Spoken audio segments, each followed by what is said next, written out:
தெய்வங்கள் எல்லாம் தோற்றே போகும் தந்தை அன்பின் முன்னே தாலாட்டு பாடும் தாயின் அன்பும் தந்தை அன்பின் பின்னே.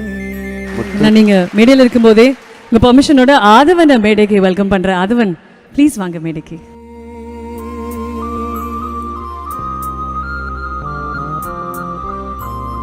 தெய்வங்கள் எல்லாம் தோற்றே போகும் தந்தை அன்பின் முன்னே தாலாட்டு பாடும் தாயின் அன்பும் தந்தை அன்பின் பின்னே. முத்து, எங்கள் அப்பா காஞ்சிபுரத்தில் ஒரு நூலகர். இளம் வயதிலேயே தாயை இழந்துட்டான். அதனால தான் உங்களுக்கு தெரியும், நிலாவை காட்டி சோறு ஊட்டுவாள் அம்மா. நிலா இருக்கிறது அம்மா நீ எங்கேன்னு அந்த கவிதை, அதை படிக்கிறவர்கள் கலங்காது இருக்க முடியாது. அவன் நூலகத்திலே வளர்ந்ததால் அவன் கற்காத நூல்கள் இல்லை. இளம் வயதிலேயே ஒரு பெரிய அறிஞன் ஆகிட்டான். அவன் பேரறிஞர் அண்ணா பிறந்த மண் இல்லையா, அவ்வளோ பெரிய அறிஞன் ஆகிவிட்டான். அதற்கு பிறகு என்னுடைய தம்பி ரமேஷ், அவன் வயதை விட அதிக புத்தகங்களை எழுதியவன் அவனுடைய தம்பி. அந்த தம்பியின் பிள்ளை என் மகன் ஆதவன். அவன் பெரிசாக சாதிக்கணும். நாங்கள் எல்லாம் ஆயிரக்கணக்கான சித்தப்பா பெரியப்பாக்கள் அவனுக்கு இருக்கிறோம் என்கிற நம்பிக்கையை இந்த விழாவின் மூலமாக. ஆனாலும் இந்த நிகழ்வை நாங்கள் முதல்ல இயக்குனர் சங்கம் சார்பாக எங்கள் அண்ணன் செல்வமணி எல்லோரும் சேர்ந்து எடுக்க முயற்சி பண்ணோம்.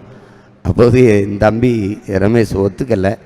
சரி, அப்படி காலம் கடந்துருச்சு. ஆனாலும் இந்த நிகழ்வை ஈடுபாட்டோடு எடுத்து நடத்தி கொண்டிருக்கிற என்னுடைய தம்பி ஏஎல் விஜய், ராம், சுரேஷ் காமாட்சி, ஏசிடிசி அந்த நிறுவனத்தாருக்கு என்னுடைய நிறைந்த அன்பும் நன்றியும்.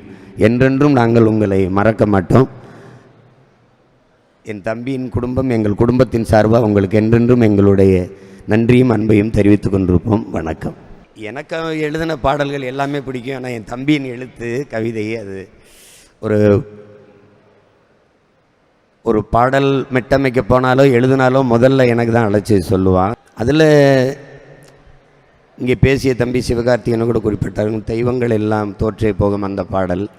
அப்புறம் மதராசப்பட்டினத்தில் பூக்கள் பூக்கும் தருணம், அது என் தம்பி ராமோட ஆனந்த யாழை மீட்டுகிறாய். அது இந்த மாதிரி ஒவ்வொரு பாடலும் ஒரு இசை மழையாக இதயத்துக்குள் பொழியும். ஆனால் எங்களுக்கு வாழ்த்துக்கள் படத்தில் எல்லா பாட்டும் அவன் தான் எழுதினான். கவியரசு கண்ணதாசனுக்கு பிறகு எத்தனையோ கவிஞர்கள். ஆனால் இந்த தமிழ் உலகத்திலே 2 முத்துகள் தான். ஒன்று கவி பேரரசு வைரமுத்து, என்னுடைய அன்பு இளவல் நான் முத்து. 2 பேர் தான்.